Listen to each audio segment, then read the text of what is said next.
You didn't lose it in the stock market. You didn't lose it in a bad investment. You didn't get scammed. You didn't make one catastrophic decision that you could point to and say that was the moment. No. You lost years of your freedom in a dinner conversation that lasted 17 seconds. Someone asked a question and you answered it, saying something that will have a negative effect on your life and freedom for the rest of your life. And from that moment on, your future quietly started shrinking, and you didn't notice for years. Now the question is, what did you say? Picture this. It's a Tuesday night, dinner with close friends, good food, good wine, the kind of evening where everyone's relaxed enough to be honest. And you've been carrying something for a long time. Years of quiet discipline, years of skipping the dumb purchases, maxing the Roth, automating the index fund contributions before you could even see the money. Nobody knows. Nobody's ever known. You built something completely invisible, and for a long time that was fine. But tonight something shifts. Maybe it's the second glass of wine. Maybe it's the way the conversation drifts toward money. Someone complaining about their credit card debt. Someone else talking about how they wish they'd started investing earlier. And something in you wants to say, I did. Something wants the years of silent sacrifice to mean something out loud, just once. So you say the number. The table explodes. Someone says you're a genius. Someone says they had no idea. Someone makes a joke about buying dinner next time. Everyone laughs. You feel, maybe for the first time, seen. And then the evening ends. Everyone goes home. Nothing changes, except everything already changed. And it won't show up on any statement. Here's what you need to understand about that moment. And I mean really understand, not just nod at. The second that number left your mouth, it didn't just land in the ears of your friends. It got stored, filed. It became part of the operating system that everyone in that room uses to understand who you are and what they can expect from you. And you can't take it back. You can't unsay it. The number is out there now, living in other people's mental models of you, quietly reshaping every future interaction you will ever have with them. But here's the part nobody talks about. The real damage doesn't come from what they do next. It comes from what you do next. Stay with me, because this is where it gets strange. Psychologists have a term for this: identity-consistent behavior. The idea is brutally simple. Once you have a public identity, once other people hold a picture of who you are, you start making decisions that confirm that picture. Not because anyone forces you, not because anyone asks. Because being seen as the person who doesn't match their reputation feels worse than almost any financial decision you could make.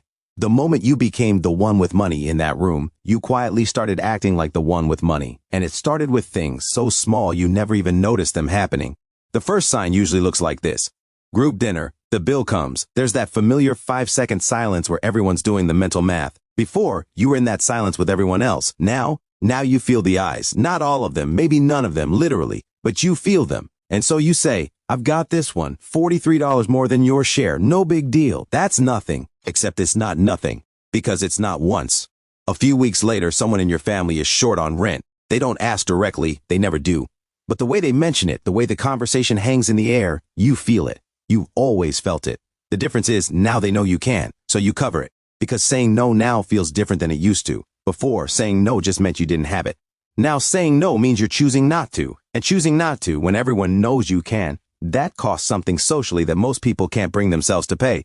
But wait. Because here's where the story takes a turn most people never see coming. The friends don't change dramatically. The family doesn't turn predatory overnight. There's no villain in this story. What happens is quieter and more insidious than that. Everyone just becomes slightly more comfortable. Friends become slightly more comfortable suggesting the expensive restaurant instead of the cheap one. Not demanding it, just defaulting to it.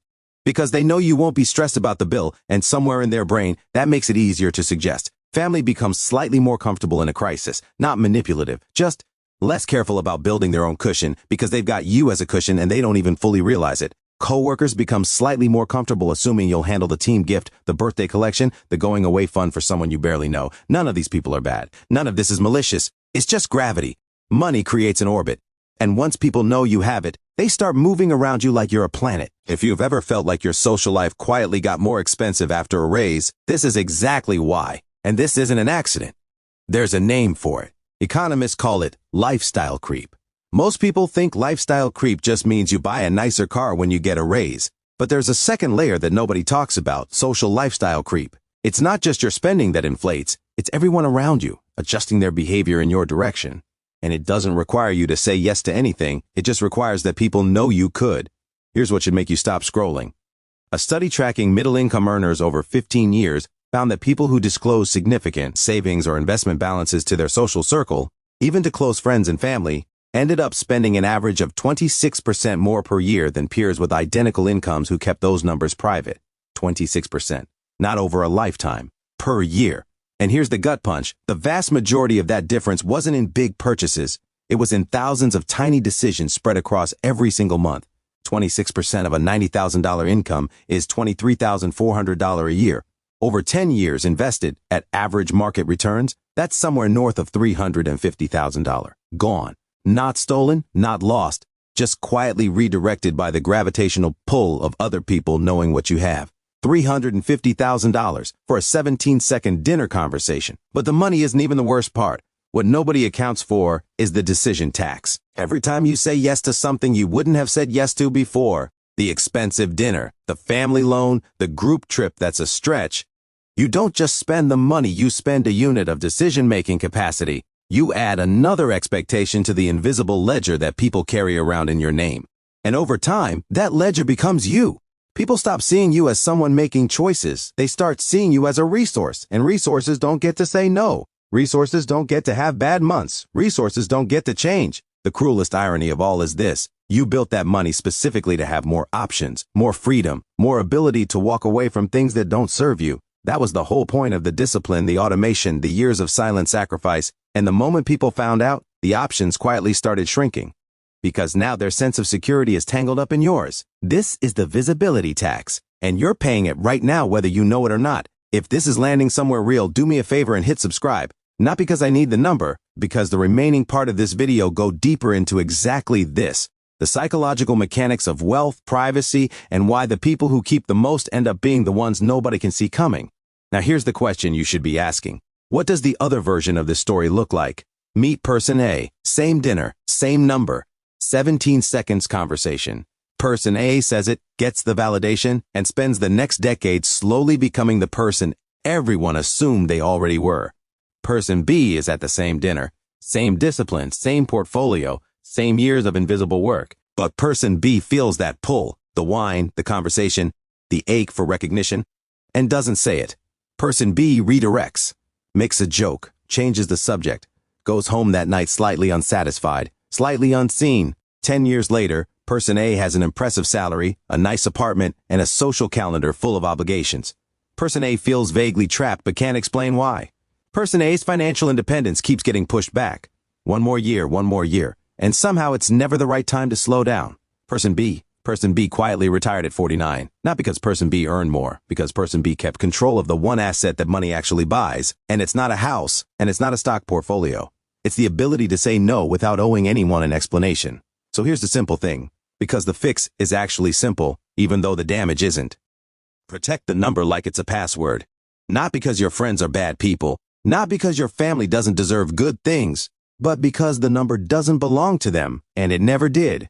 You earned it in private. You should get to keep the benefits of it in private too. You can be generous without being transparent. You can take care of people without handing them your balance sheet. You can be the most caring person in every room you walk into without ever once letting the room know what you're capable of.